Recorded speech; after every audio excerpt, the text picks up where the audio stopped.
Welcome. It is episode 11, I think. It might be episode 12. We're going to call it 11 or 11.5. I think that's a safe bet. In any case, welcome to my stock photography journey where I share with you along the way as I try to figure out how to make some cash with stock photography and videos. I'm adding videos because that's where the market is and also where my interest is. So spoiler alert, I have not made a single penny, and I really don't expect to in my 3-month commitment. I'm still not sure if I'll continue after the 3 months. I kind of think I will, because it's one of those things where your work might build on itself. But in any case, let me give you the rundown. Am I 3 weeks in? I think I might be 3 weeks in. I'm definitely a little over a month in, at least, to this journey. I have not been making my updates as frequently because I did have to back off and take care of some plumbing stuff and some other stuff. But I am still sticking with my commitment to do at least 15 to 20 hours a week on stock photography as if it was a part-time job, and see what happens after 3 months of that. So here is the good, the bad, and the ugly. Let's start with the good. I'm still finding Shutterstock to be encouraging. I have been liking their interface, the way their website runs. I have had some good lessons, even in the rejections there. They do a pretty good job of explaining why things are rejected, and so I can learn from that, which is really helpful.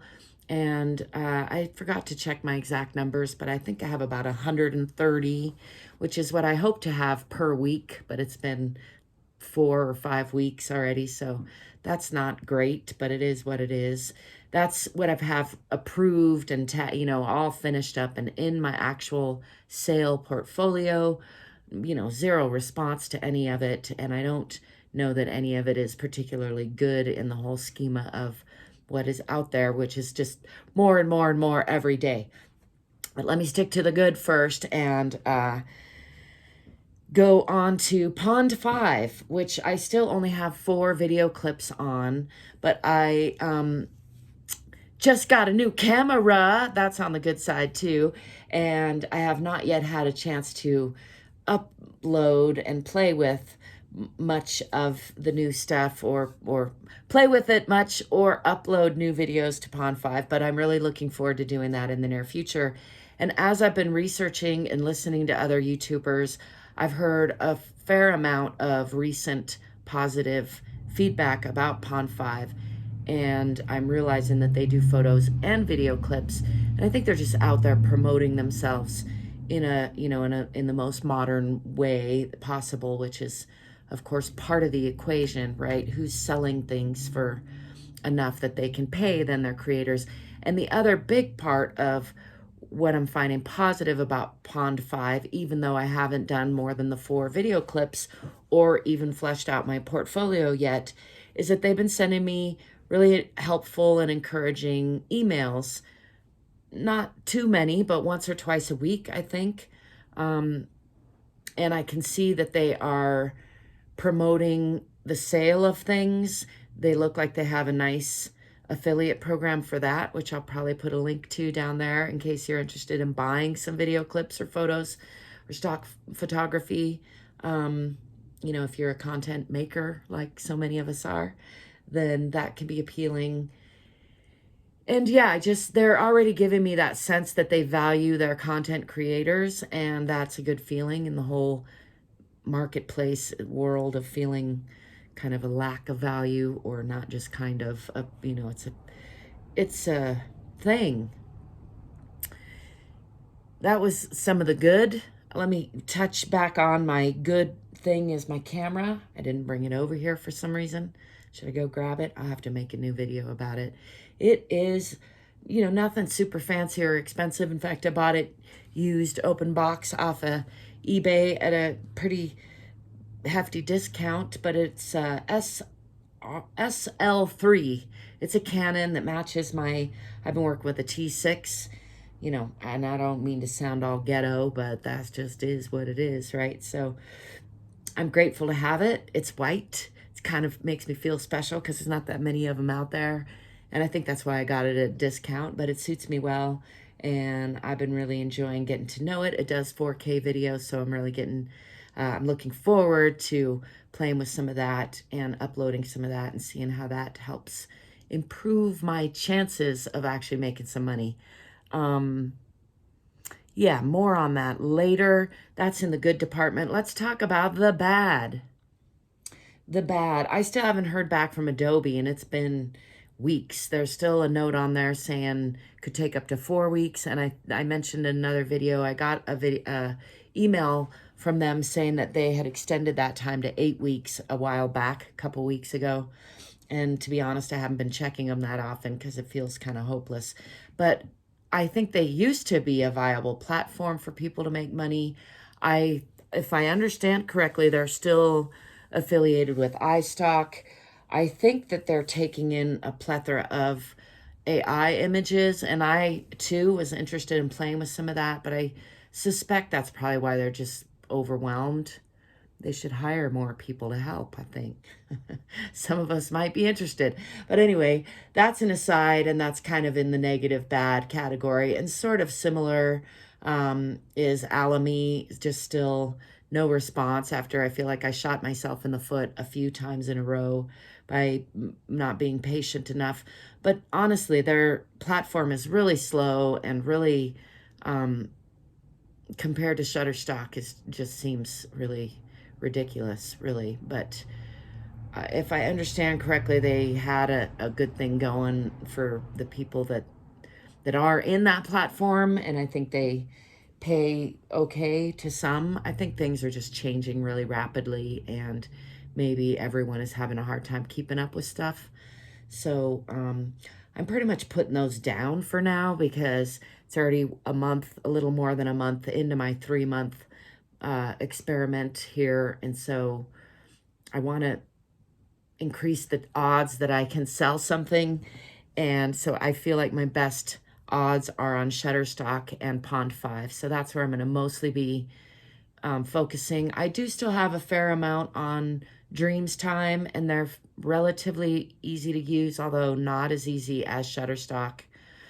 And I still have a lot of photos also on 500px, but I've pretty much lost interest in that.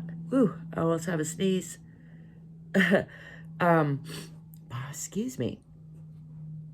It still might come up any minute. Anyway, I still haven't built a portfolio anywhere, you know, like paid for a website, and that's in my plans to do. I used to have a website on Wix until just recently. I got too broke to keep it, but and it seemed like time for a change. I mean, obviously it was time for a change. So. But I'll be reporting on that as I do, obviously, and adding a link when I get one. I'm still not sure which way I'm going to go. Of course, there's Squarespace and there's Wix still, and there's a lot of platforms that to choose from. I do have a Printify shop, and I aim to start putting more of my better photographs on there as I improve my skills. And I forgot to add that to the good category. I am still feeling like I'm improving my skills quite a bit, and that's a good feeling. And that is one of the main motivators for me doing this. Yeah, I think if I didn't enjoy photography and I wasn't set on improving my skills, I probably would feel a lot more discouraged about this whole thing. So that was the good, the bad, the ugly.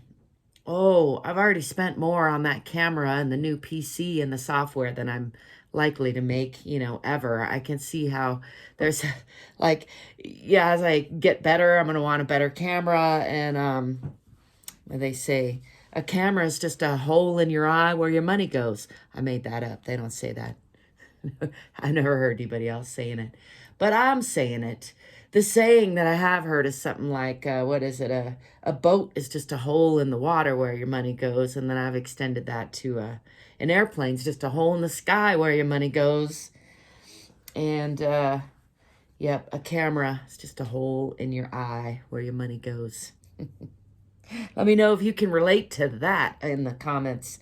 I think I'm not alone in that. And again, it's all justifiable because I'm enjoying it. And what is life anyway without enjoying it, right? But I am still aiming to, earn a living somehow and get myself out of this hole that is poverty somehow, some way. So, yeah. That's kind of the ugly side, isn't it? Nobody likes poverty. Let's talk about something else. Oh, wait, I was going to talk about poverty. Not poverty, the ugly, the good, the bad, the ugly of stock photography. I got lost down the rabbit hole just like that. I think the ugly of stock photography I already touched on, which is that the future doesn't look too bright for us photographers in stock photography. Now, I like to hold out hope because it feels better than hopelessness, and so I'll say we don't know. There's always hope. And actually, the hope lies in us and in our innovations and in our creativity. And we don't know what's going to happen. So I think if you look back, it's easy to see that time and time again, things that we thought were going to be catastrophic turned out to be opportunities or better or worse than we thought. We really don't know. So I like to keep that in mind when it comes to that uncertainty. I also think, let's see, the ugly, as far as spending, the future doesn't look that bright. And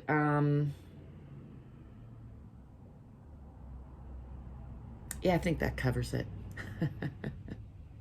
I don't like to add on the ugly note, though, so I have to do those in reverse order from now on. The ugly, the bad, and the good, huh?